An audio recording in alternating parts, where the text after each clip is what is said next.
think we'll go ahead and get started. I realize that people will still be joining as we go, but welcome everyone. I am Steve Walker. I'm the Executive Director here at the Washington State Housing Finance Commission, and we are excited that you could all join us today. This is our second coffee talk with the 2022 Friend of Housing awardees. We did this same activity last Friday and had a fun conversation with 3 awardees, and today we will learn from 3 additional amazing housing leaders, Terry Britt, Antonia Medrano, and Jill Stanton from the Bremerton Housing Authority.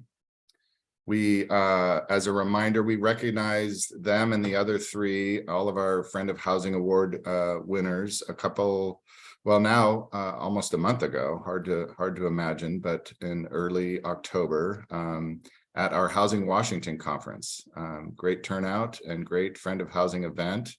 But we also wanted to do something a little different this year and gather with folks virtually to meet our awardees and learn from their experience, their passion. So here we are. And first, I'm going to introduce the awardees and ask a couple of questions, one by one, and we'll spend about 10 minutes with each of you. And then we'll go back to the audience and get a little dialogue going with everyone that's joined us today. As we go, for our audience that has joined, please feel free to put your questions either in the chat or in the, well, actually put it in the Q&A, I think is what works the best. So the Q&A button there at the bottom, and be sure to indicate for whom your question is being directed, and I will do my best to facilitate that. So kicking us off, why don't we start with you, Antonia? So Antonia Medrano is the winner of our Emerging Leader Award. As a housing counselor with OIC of Washington, Antonia helps families facing foreclosure to keep their homes. She has earned certifications in foreclosure and financial counseling and leads a financial workshop for young people. Her dedication to teamwork and clients sets a high bar and gives hope for the future for people seeking to stay in their housing. And so with that, Antonia, if I could start by asking you a couple of questions. Sure. Just beginning with, tell us how you got into this work at OIC of Washington and sort of what was your pathway? Of course. So I actually never heard of a housing counselor before I got this job. I didn't know that there's people out there that help homeowners, renters, people trying to buy a home. I didn't know that was a profession. And I graduated from college from Eastern in 2020. So I was fresh out of college and it was mid-COVID. And there were like very minimal jobs out there. I was looking everywhere.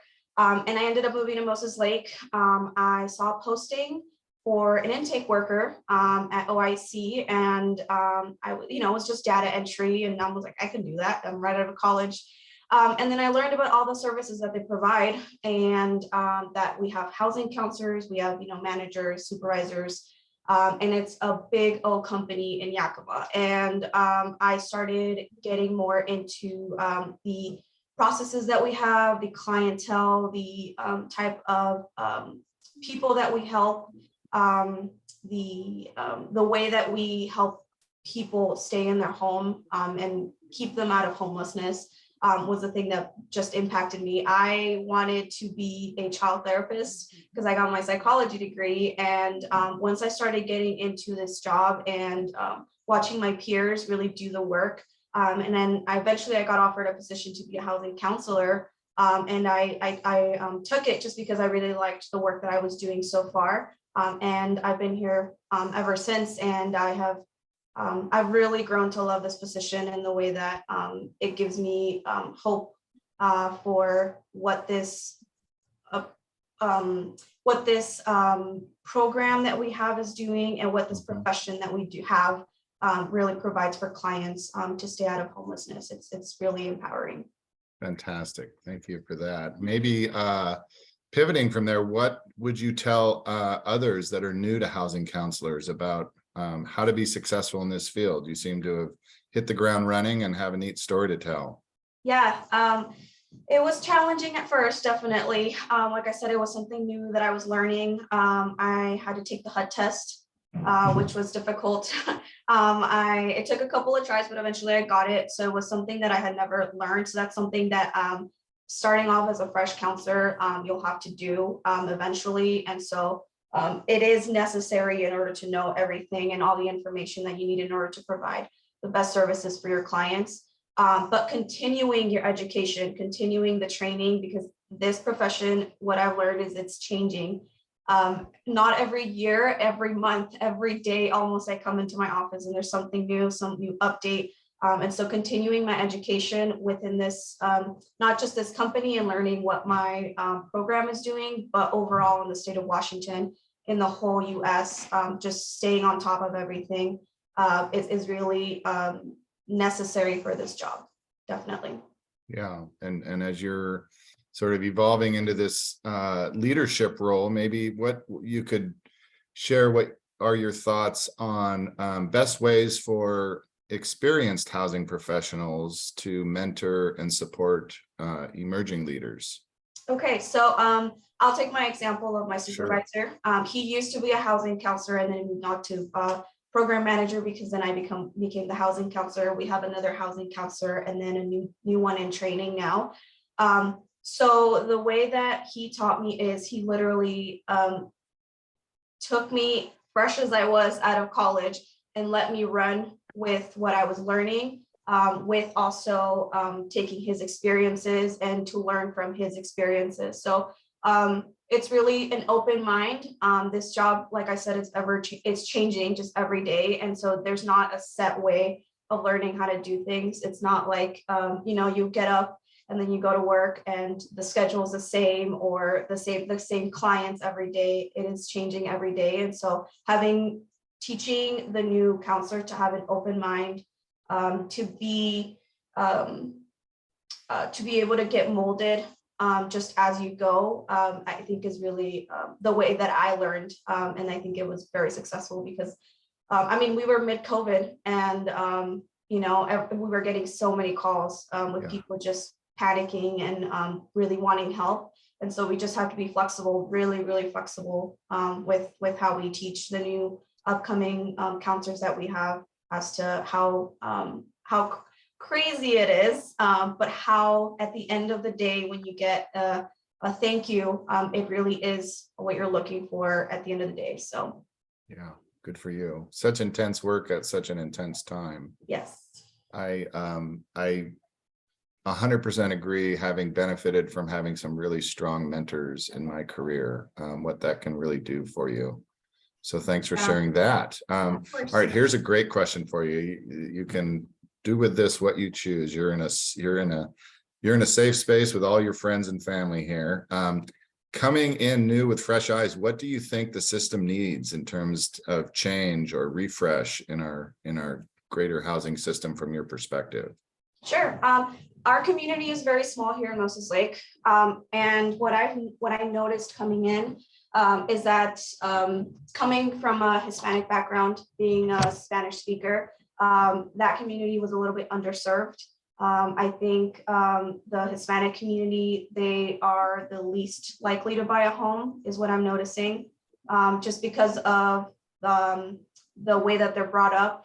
They're just, they're wanting to stick to what they know, and buying a house is scary as it is for anybody, but somebody who doesn't speak English, who maybe doesn't even have a social security, all they have their ITIN is an ITIN number, so I've noticed that speaking to Spanish speaking clients, they've never even heard about, pre-purchase classes or the steps to buying a home. All they know is renting. And I think that community is really underserved, and we could use more housing counselors that speak Spanish, and or teaching our counselors to use translators to get to those clients. Just, try and reach that community that I have found I have been helping in my smaller community. Great. Thank you for sharing that. Terry, we're going to bring you into the conversation. Terry's joining us from the Virgin Islands, it looks like. Thank you. We were talking earlier, this is how Terry counteracts the fact that it's snowing outside in Spokane. Right. Well done, sir. So Terry Britt is the winner of our Unsung Hero Award, and I had the pleasure of meeting Terry at our event in Spokane. Thank you for joining us. As a peer support specialist for Spokane County's Housing and Recovery through Peer Services Program, Terry proactively works with property managers to secure housing for his clients who are often facing many barriers to housing. Terry helps ease the process by assisting with all the steps necessary to attain a unit, helping his client to succeed and the property to have a wonderful resident. Maybe, Terry, we could just start with a softball of sharing with us what does a peer specialist do? Well, as a peer specialist, you just basically advocate for your client. You want to be able to meet them where they're at and, relate to their situation. That's where, I've been through like just about everything they've been through. So it comes in handy when you're trying to, explain to them that they don't give up.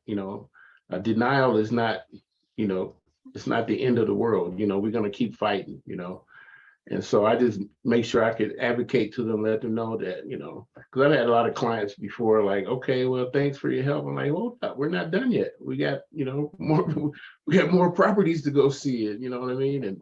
And so it's basically, well, my job, I have like two hats. I'm a housing specialist and a peer support specialist. So I have to bring those two together and explain to them that, I've been there. Let's just work the process. Let's try it, let's see what happens, And so I just advocate as much as I can. And a lot of times sometimes it takes taking the client to the landlord, and let them sell themselves, meet the person. This is who you're gonna, want to rent from, so they can see the person and see, the changes the person has made, so that's what I do. Could you say a little bit about, give us a sense of who your clients are and how they come to contact you or you contact them? Okay, our program is based on co-occurring. So we have to have SUD and mental health. You only have to sustain mental health. So like we get a lot of people from treatment programs, they may graduate the treatment, the SUD part, but they have to maintain mental health. And so we get referrals. The mental health provider will have to send in a referral and it gets sent to us and we go down the list and we see if they're qualified. We try not to turn anybody away, but there's certain things that we just can't take, like if they have open cases pending, there's no landlord is going to rent to a person with an open case because they don't know if it's going to be, what's going to happen. They don't know the outcome. They could be found guilty or not guilty, so they don't know. Although I've had client, I was able to help a client with a pending case before, but it's not recommended because of the, and you don't want the client to feel, neglected and be down about not getting it. So we get referrals from different agencies, all agencies actually. We have three parts to our program. So there's one just subsidy where it just pays rent, money for certain clients, but the HARP's peer, if you get the peer, you get me and my other partner. Right. We just hired another person as well, just we'll start Monday, but there's only two of us. There's only two of us at this point in Spokane. And so we just get referrals and we get we staff it amongst each other. We also get Eastern State referrals as well. That's what the program was basically designed for. A lot of times we just can't take that risk because of whatever the situation was, and sometimes we have to let them be transitional housing first, to get them back acclimated in society. We don't want to just, it's hard to just take somebody from Eastern State and put them in an apartment and then Sure. expect them to function properly, you know. So we do have different transitional housings that we use. You know, we have access to a couple that will put our clients on the top of the list if they're in our program, so we can get them there situated, get them to, you know, trying to live a normal life for a little while, and then we pick them up, and then we go on with the process. Got to get them working. Our program requires an income of $750 or more. So, you know, we do get vouchers. We help them through the process of getting a voucher through Spokane Housing Authority. We do all that. You know, a lot of times, like, we have landlords that have apartments available, you know, so we'll look on the list and see if we have someone making that type of money. You know, we use housing, and then we use market rate apartments, because some people get a job, you know, they make more money than all of us. So, you know, they qualify for market rate apartments. You know, they got, you know, just had a bump in the road, they got, you know, and so we go down the list, and we'll, you know, we got a waiting list. We used to not have a waiting list, but we got a waiting list now. So we have to get the best client for that property. A lot of times, I mean, we can get them housed, you know, fill out an application, get them accepted in one day. Sometimes it takes weeks. I had one client took 4 months, you know what I mean? And it's just, you know, we get a lot of different from everywhere, mostly transitional, you know. We have families, you know what I mean? Families would have kids, people coming out of in the halfway house, coming out of prison, you know, and so a really diverse clientele that you're working with diverse challenges. Could you so maybe similar to a question I asked Antonia, if you could be king for a day, like where are the pain points or the real problems in the system as you try to serve the needs of your clientele? Where do you know, where are the biggest challenges? Is it bureaucracy and paper? Is it just finding units? Is it everything. Yeah, tell us a little bit about what it's like to walk in those shoes.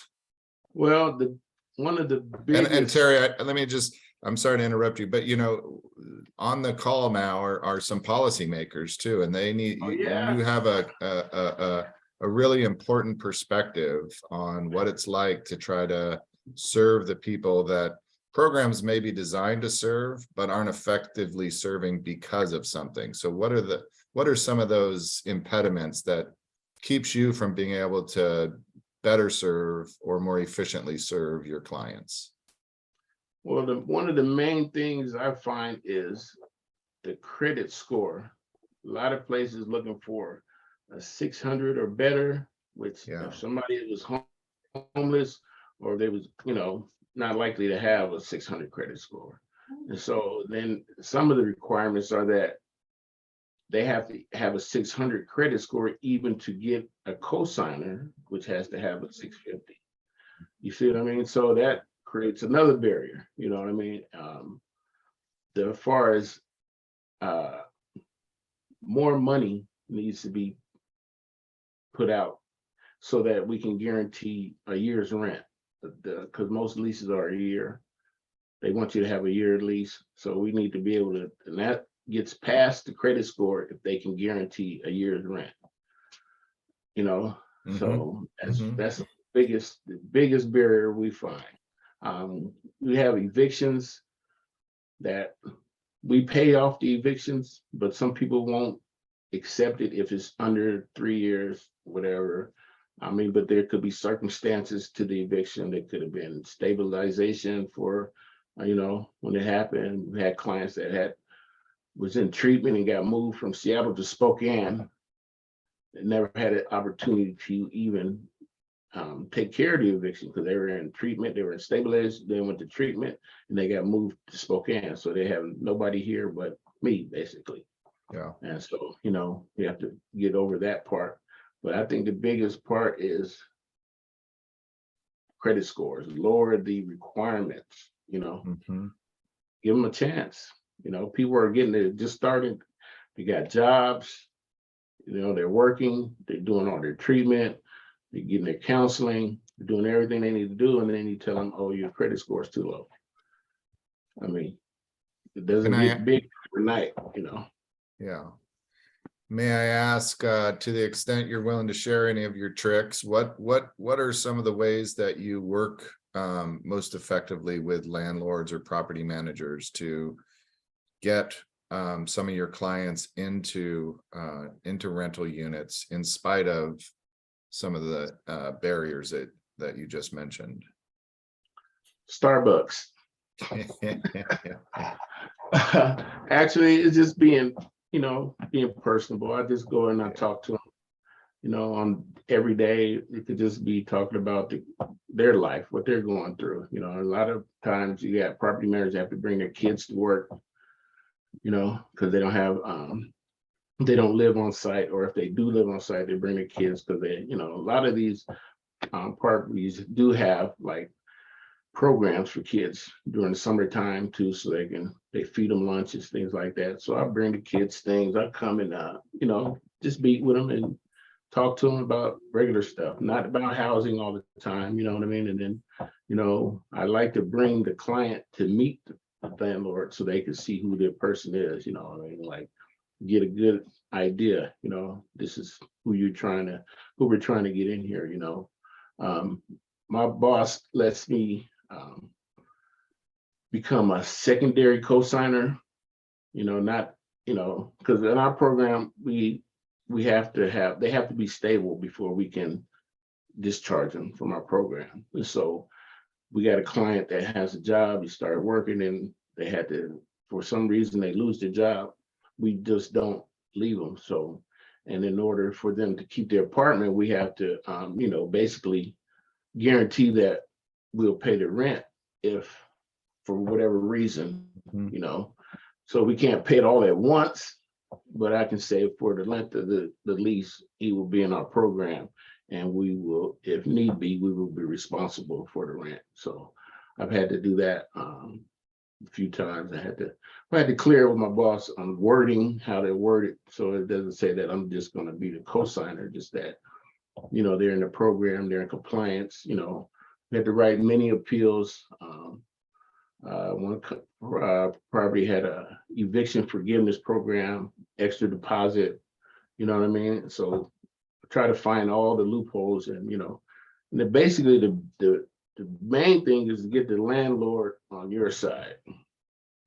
So I've had landlords that will call corporate for me, you know what I mean? And like, you know, and I was like, look, you know, they were like, here, you talk to them, you know. Like, Mhm, you mhm. know, had some go as far as talking to the owner of the Yeah. property, get approval for certain clients, you know what I mean? And they're good. The landlords here, a lot of them are very, very good people, and they don't like to see people homeless, you know what I mean? And I tell them they're on the verge of homelessness, you know, they're doing everything in their power, you know what I mean? And, you know, I've asked them to put them in the property, put them in the apartment. He said the refrigerator work. I'll buy them a mini fridge, just get them in the, you know. I've had one client, I just moved in the day we signed the lease. They had all the maintenance men were in the apartment that day. She's like, we're signing the lease today, so they need to get it done. And so was able to get it done. But I think if you get the landlord on your side, on your team, you know what I mean, incorporate them in as your team, everything will work out. Yeah, thank you for sharing that. Like Antonia, both your passion and your compassion and empathy, just for both of you, it comes through loud and clear. Really appreciate you sharing with us today. And we'll come back to you as well, Terry, as with Antonia, but we're gonna switch over to Jill and the Bremerton Housing Authority. Jill Stanton is the Executive Director of the Bremerton Housing Authority, who are the winners of our Community Crisis Response Award in 2021 in response to the community crisis of skyrocketing rents. The Bremerton Housing Authorities commissioned a new research study to challenge HUD. Daunting, you know, just saying that is, you know, taking on a big a big battle, but to really challenge the HUD calculations of fair market rent. And this gets a little bit wonky, so Jill, you might want to explain it a little bit more to us, but taking on challenging the HUD calculations for fair market rent. As a result, the percentage of Kitsap's county's rental units that were affordable to people with rent vouchers increased from 10% all the way to 40%. So the Bremerton Housing Authority is also working with landlords to help them understand the voucher program and opening even more of these doors. So I feel like I understand what was accomplished there. It's really creating more supply for people using vouchers within the Bremerton County community. But first, Jill, could you just tell us about the challenge your housing authority was facing regarding housing choice vouchers and the program you administer? Sure. So first of all, I just want to say thank you for this award. It's really encouraging for us because we are a smaller housing authority and our staff has just worked so hard to just meet these challenges that we're facing. And so to be acknowledged, I think for us is just it's just encouraging that we're on the right path here. So thank you. And just also want to thank the staff here at the Bremerton Housing Authority. They work very hard, and the leadership is just a joy to work with every day, along with our board and the community. So this really, and I think it's important that I say this because what we've done is really a joint effort with a lot of other people. I will say the biggest challenge. So I've been here at Bremerton Housing Authority it'll be 2 years coming up in January. So not all that long. And when I came on board, one of the biggest challenges that kind of drove everything is that we had been allocated close to 1,900 vouchers from HUD. So it's federally funded, the Housing Choice Voucher Program. And we were only utilizing about 1,300 of those. And so just to equate in terms of math, what that meant is that that's over $5 million of federal money for rental assistance that's not coming to the Kitsap community. And a lot of people in our community didn't understand that, and certainly didn't understand why. If you have 600 vouchers available, just put them out there. And it's not that simple because there's a lot that goes into that. HUD funds you for what you spend each year. And when rental prices are going up and you only have a certain amount of money, you're going to spend less. You're going to be able to only issue, so many vouchers, and it goes into a downward spiral. And that's really where this housing authority I got caught up in not being able to utilize our vouchers. At the same time, there became a real national focus on utilizing vouchers. So more money was kind of freeing up, but what you're allowed to pay for rent is based on that fair market rent calculation. And for us, that fair market rent calculation was far less than the actual market rents. So we could issue 100 vouchers, but what was happening is that the people, we call them shoppers, they weren't able to find housing because we weren't paying what the market required. So, that results in a whole lot of administrative hardships because these vouchers you don't just get one and keep it forever. You have a lot, you have to apply, you have to get on the wait list, and then you have to certify your income and several other things in order to qualify. All those certifications expire. So it's if you don't get housing within a certain amount of time, there's some extensions in that, but now we've got this staff that's doubling up on work. And so it really became a crisis where, okay, we have the vouchers, but we need not just the federal funding, because we have, we're actually have quite a bit of money from HUD to pay for this, not to pay for the whole 600, but to pay for a good amount. But if we can't pay beyond this calculation, it does us no good. So this ability to challenge HUD's fair market rent is not something new to the housing world or new specific to our housing authority. It had been done a couple of times at King County Housing Authority where I worked before this. Other housing authorities had done this. And so I kind of knew about it. I knew how to do this. And it's not something you can take on by yourself because HUD has very strict guidelines that you have to follow. And so we contracted with WSU, that's who I had worked with before. And they actually do the survey, which entails, sending out these surveys to many, many people throughout Kitsap County and trying to gather data about rents. And it's hard to get people to respond to surveys, so they have to think of these ways to do it. They have to send it out more than once. And one of the challenges is that HUD comes out with their fair market rent increases in around October. For us, that increase was about 2%. It didn't come anywhere close to meeting the need. So you're not allowed to implement that though, if you decide to challenge it. So now you're even like, oh, we could add 2% more, but we can't implement it because we're challenging it. This challenge is going to take a fair amount of time, but we just made the commitment that we felt we would win that challenge. And the beautiful piece about this is that HUD doesn't get to decide, like, did you make your case? It's not like that. If you follow the guidelines and it shows that, yeah, indeed, your market rents are way higher than this, they have to accept it. Now you have to follow the guidelines, and it's complicated, but we felt it was worth the risk, and it wasn't cheap. We're a small housing authority. Cost is like 80 grand. We were lucky that another housing authority in our jurisdiction split that with us. But yeah, basically we challenged, we won, and we have seen a huge difference in our shoppers' ability to find housing. Thanks for describing that in the detail that you did. From sort of beginning to end, how long did that take? Took about 6 months. So yeah, I think it was in February, March of the next year when we found out that we had won. For us, it was about a 20% increase versus a 2% that we had been originally given.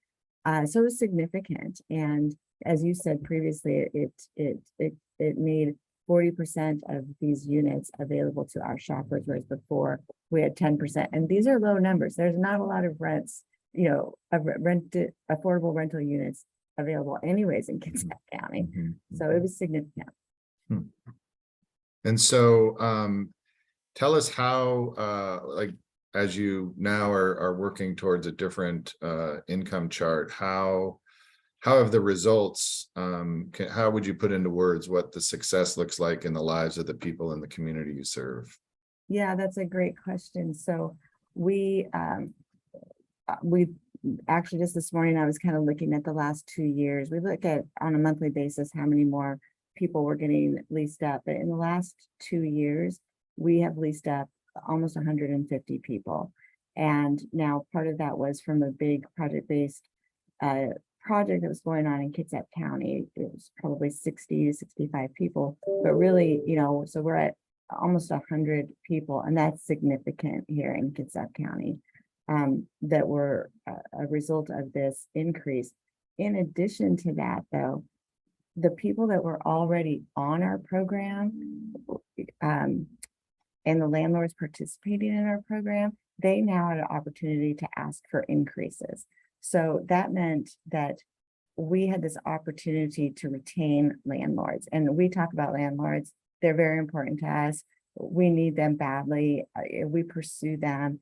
And, so to be able to reach out with HUD's blessing to say, hey, you can ask for a rent increase. We have these funds available, and to have our landlords benefit financially from working with us and from accepting our vouchers, and then enticing new landlords with several things like, hey, during COVID, we had these restrictions on rent increases. The housing authority wasn't restricted to that. We could still give increases. Yeah. And so there's some real benefits to working with us. And just by having this ability to pay more, we could highlight other significant things that we bring to the table that they may not have known about before. So we have increased the amount of landlords in our system. A little hard when you look at the data to decipher who is a change in management and who is new, but we know we have at least 40 new landlords on our system now. Fantastic. That's a great indicator of success. So congratulations to you and the full team at the Bremerton Housing Authority, taking on something that you never know 6 months later whether or not you'll be successful, but being successful has clearly meant a lot to the community. So congratulations. Thank you. Okay, we are going to now popcorn around a little bit, get Antonia back in the mix. And I'm also looking at questions that are coming in from various places. But Antonia, could I ask you to share a little bit about maybe what are some of or one of the most important things that you've learned so far, like a lesson that you've learned in the work that you've been doing? You mentioned that you this wasn't the career that you thought you were headed for, but it sounds like serving people was consistent. And so could you talk a little, anything that comes to mind about a lesson learned or some takeaway? Sure, of course. So before this job, I always worked in customer service. And so talking to people and serving people, giving them products was part of my jobs previously. But this sort of product and service that I'm providing is so much more different. And it has to be provided in such a different way than I used to before. The populations that I'm working with, the type of conversations that I have with people, I have learned how to talk to certain populations to get answers and to help them the best way. Before this job, I didn't know how to talk to, so per se, I asked somebody just a yes or no question and they tell me their whole life story to just eventually not even give me a yes or no, but I find that answer in between their whole story that they've told me. But that is the way that they communicate in certain populations, certain communities. That is the way that you get to help them. And so learning how to talk to different groups of people, different communities, and how to approach the solution that they're needing, and helping them, solve the problem that they have, has really, it's been a learning curve, definitely, and it keeps changing, just like this job. And so it's challenging sometimes to find a solution for somebody who doesn't really give me an answer, but I have to find that answer within the conversation that they're providing to me, even if they're just coming to me for I just want to talk about my life and what's going on today. Sometimes that's just what they need for the day. So yeah, that's been challenging, but it's been a learning curve as well. Great, thanks for sharing that. Of course. Terry, let's see. I have a few questions here. To the extent you're comfortable, is there a favorite story that you could share with regards to serving a client? Something that pops into your head about just, it might have been really tough, had a good outcome. It might have, but is there a favorite client story that you could share without speaking specifically about the client? Yeah, they're all my favorites. But good answer, sir. there's one, I had a guy who was staying in transitional housing, and he was comfortable transitional housing. His family's from out of state or out of Spokane, so he didn't really have anybody here. He just, he was suffering from liver damage. They had gave him 3 months to live. And this was a year later that I met him, and he was like, I'm still taking medication, but he's active every day, does things every day, he plays sports and stuff. And so I found a place for him, and I told him, I said, this is yours. He said, okay. And then called me back next, well, I don't know. It was like every other day he was changing his mind. I said, hey, listen, you got this. Calm down. I said, let's just think about it. Because in our program, we help with the first 3 months rent, buying some furniture, it's Walmart furniture, but we fill up the apartment with the necessities. I said, you're going to be able to do it. He's getting disability and he works part-time. He loves his job. I'm like, you got this. I said, let's do the paperwork. Let's sit down and crunch the numbers. And we went through it, and I was like, he said, well, I said, but you don't have to pay rent. That's going to be paid already for 3 months, maybe 6 months. I was like, okay. He said, can I see it? I was like, yeah, come on. I took him over there, met the landlord. It was just everybody was just, getting along. He talked to her for about 30 minutes, like, look, man, I gotta go. But he talked to her for about 30 minutes and he left. And I get a call every week, like, man, I don't know what to do. He like almost brings tears to my eyes every day. He wants to talk to me about if it wasn't for you. I said, no, it wasn't for you. I said, you did this. I said, you deserve this. You did this. You did everything. I didn't do nothing but just walk you down the path. I said, everything is yours. You did it all. He's like, so he's like, come in, come have dinner. I said, I can't do that. It's against the rules. It was one of my favorite restaurants that he works at. I can't do that, what I mean? So, but he's still like, come on, man, just call me. Just come down. If you want, I'll give you everything for real. Like, no, I don't need anything. I didn't do this for the food. I said, I did this because it's my job. I said, but you deserved it. I said, you work hard, you know what I mean? You beat the odds, you know what I mean? So it's all yours, That's my Fantastic. favorite. Great. I know we're not, I should have acknowledged, we're not supposed to choose favorites. That's a great story though. Thank you for sharing that. Jill, I had a couple of questions. Now I have a very technical question that someone wanted to, and I feel like I'm kind of interested in this question because I probably should know the answer, and maybe at one time I did know the answer, but is there, as I think about the resetting of those rents that you were able to accomplish with HUD, is there a law that requires the Section 8 contract rents, and maybe these aren't the Section 8 contract rents, but that they can't be higher than the tax credit rents? And sorry to go deep into the weeds, but I think that was a question that someone on our panel or someone in our audience had. Yeah, and and I'm not the biggest expert on this, but yes, I do believe that you can't have we are talking about Section 8 housing choice voucher contract rents, and there is rules around the tax credit rents. I don't believe that has affected us because I think that tax credit rents are higher than what the fair market rents were for Kitsap County, but I would have to double check on that. Yeah. Okay. Little wonky. Sorry to go there, but it was on someone's mind. So maybe I could stay with you, Jill, and ask another question. Let's see. Maybe what strategies, because what you described as the problem, having a voucher is part of the solution, but if you have a voucher and you can't find a unit, you haven't really solved anything. So what strategies has Bremerton Housing Authority employed to attract more landlords to even proactively, but certainly just to avail units to voucher holders in the community? Yeah, that's a great question. And, it's really an honor to actually hear the stories from Antonia and Terry, to hear that passion for what we're doing.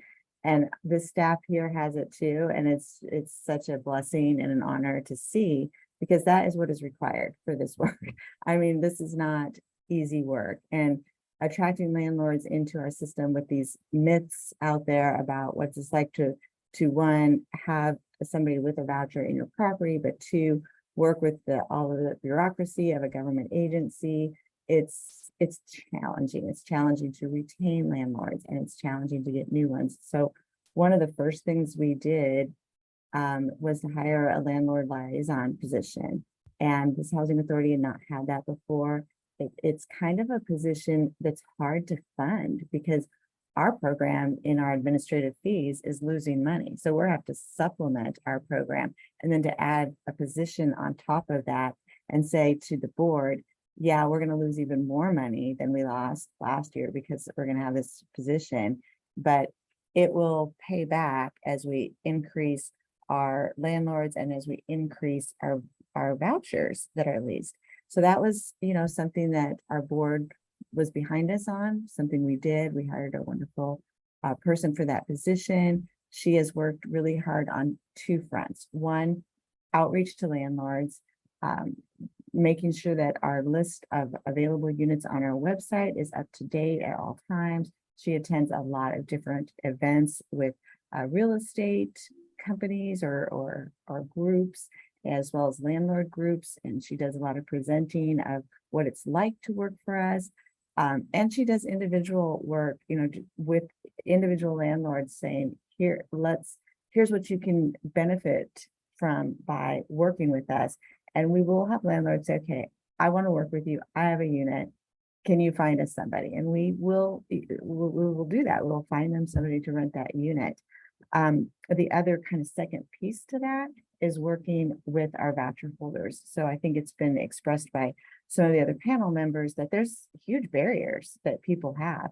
Their lives have had trauma and in many ways. And so to overcome things like credit scores, evictions, even just some of our large families dealing with the challenges of children in school and not having the time to go out and look for houses or whatever it is. We're not talking about just somebody that's a voucher holder that, we don't know. We're talking about our friends, our neighbors, the other residents here, and they're struggling. And how are we going to help them? So we've started a ready to rent class to have people come in and way before they even apply to get a unit, learn, deal with whatever their barriers are, and then learn how to approach renting a unit. And all of this takes time, right? I mean, it's not overnight, but we have seen progress, and it's hopeful. We feel hope.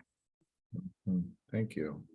I think one of the themes that is very clear in this discussion, and maybe obvious, but I'll just state the obvious, is we have these tools, but these tools have to be really individualized to affect the varying set of circumstances, combination of circumstances facing all of the clients that we're serving. So thanks for sharing that. Antonio, I'm going to come back to you.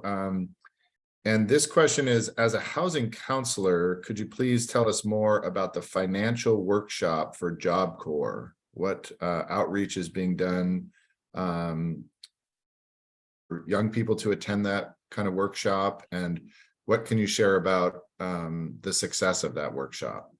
Sure, yeah. So Job Corps here in Moses Lake is for young adults. So it's a tough group to try and talk to about budgeting and credit and purchasing a house and furthering their education. They are at Job Corps to further their career skills, their educational skills, to try and get out of the rut that they're in. And so it is very challenging. The groups were small. Sometimes we had 2 people, sometimes we had 10 people come. But at the end of the day, they had questions and they were interested because they never had anybody talk to them about, hey, what are you going to do when you leave this place and you have to find a job, and what are you supposed to do with your finances? And I didn't know that I need to have a credit score to purchase or to even start renting. I thought I could just apply and then I would get in, right? And so the educational piece has been empowering to them, if anything. I think some of the times they're a little bit scared to even think about what they're going to do once they have to leave Job Corps. But just implementing those thoughts and just starting that little bulb in their head about, hey, maybe I should start thinking about how I'm gonna afford a car to get to work and afford the rental payment, and what services are available around my area to get into a rental unit, to purchase a home in the future, to work on my credit. So just starting those little thoughts that they never even considered thinking about before has been the most powerful part of that. Just hearing from them, continuing on after that as a counselor to help them with their budgeting. Even with no income, you can still budget. And it's starting before you even have income sometimes is even more helpful than when you do have income, because you want to have that that implementation of budgeting for your future. And young adults, in that position, it's hard for them to even consider thinking about that. So it's been wonderful working with that area that, again, I had never worked with before. So it was challenging at first, but once I get going and I know my audience, and it's been a lot easier and it's been pretty fun also.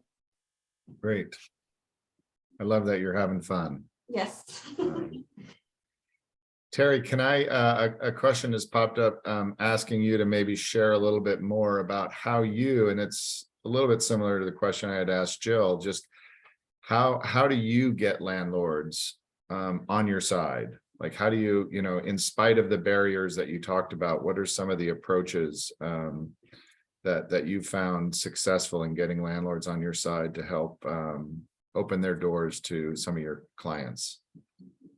Well, the landlords want to trust that you're going to get them a quality individual, and they know that it's not our fault.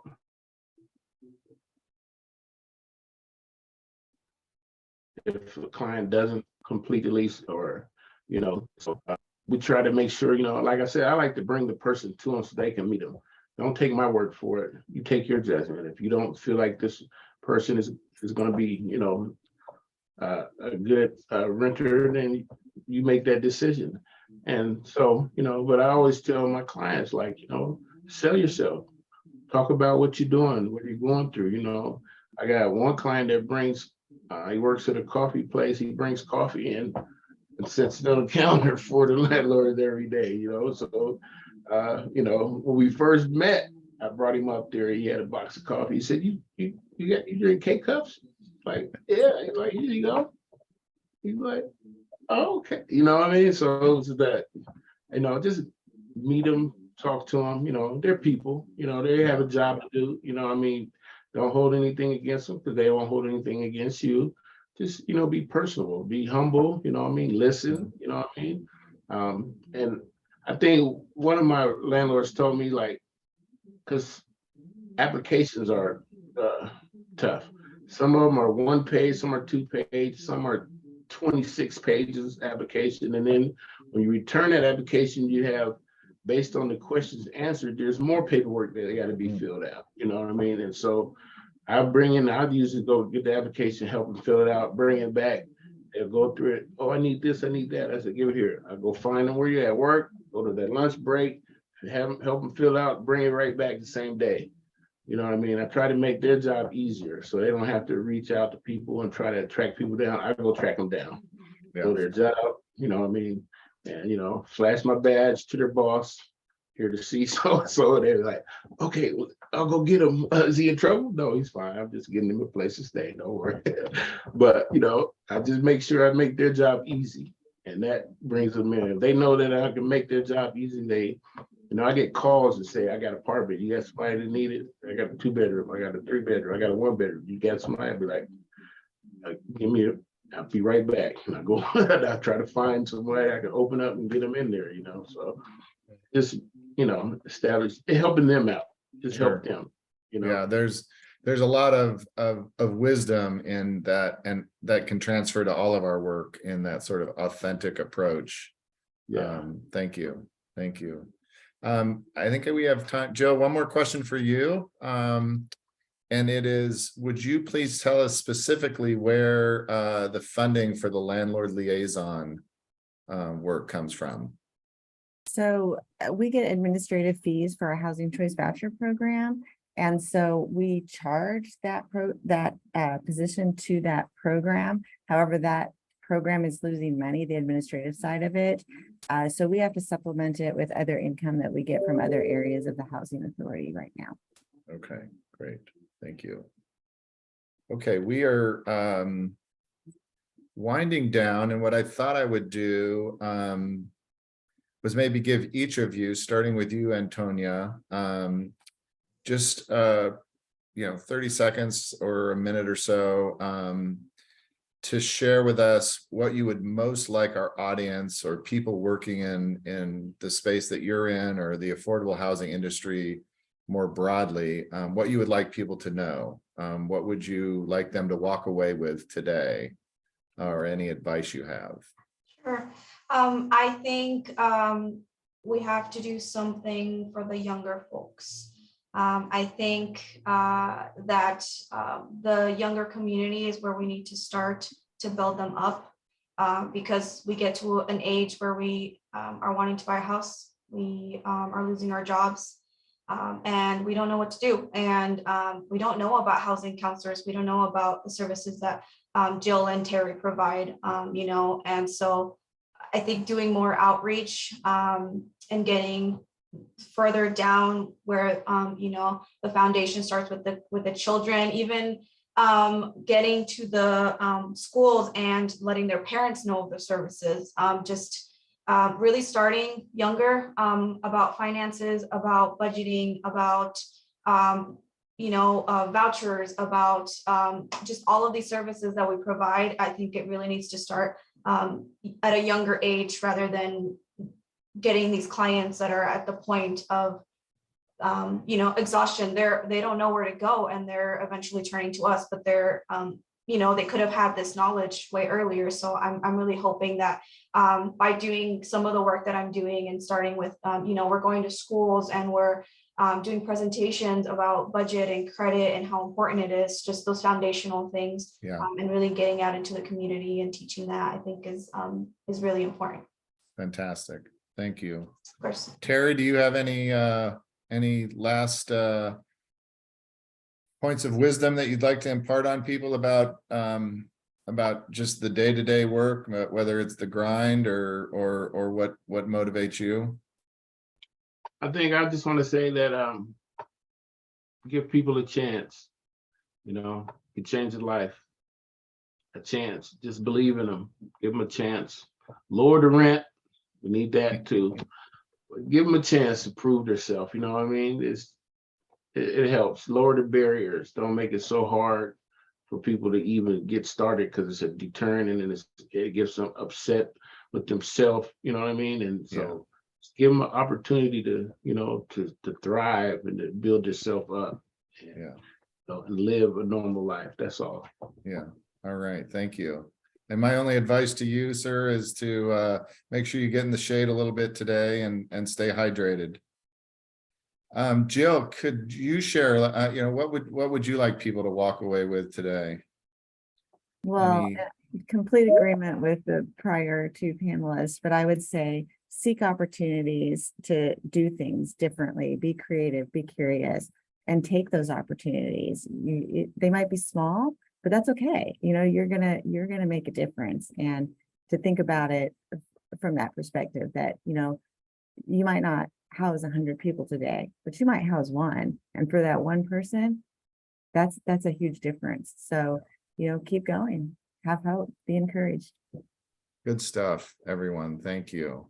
So we are at time. I want to thank all of our Friend of Housing Award winners, Antonia, Terry, and the Bremerton Housing Authority. Jill, thank you for being here. And thanks to the audience for being here. Hope you're taking away some of this wisdom and inspiration into your own work and lives. You can catch our first session from last week as well. Soon you'll be able to catch this session if you would like, or if anyone would like to pass it along. It's on the, so our award winners last week were Maureen Howard, Nancy Nash Mendez, and Representative Frank Chop. And all of this can be found on our Housing Washington YouTube channel, which is housingwa.org. And again, all of these sessions are available there. Just one last round of thank you. This is a lot of fun, and really appreciate your time and especially the work that you do. And I'll just leave it with everyone, stay well. Thank you so much. Bye-bye. Thank you. Thanks for having me. Yeah.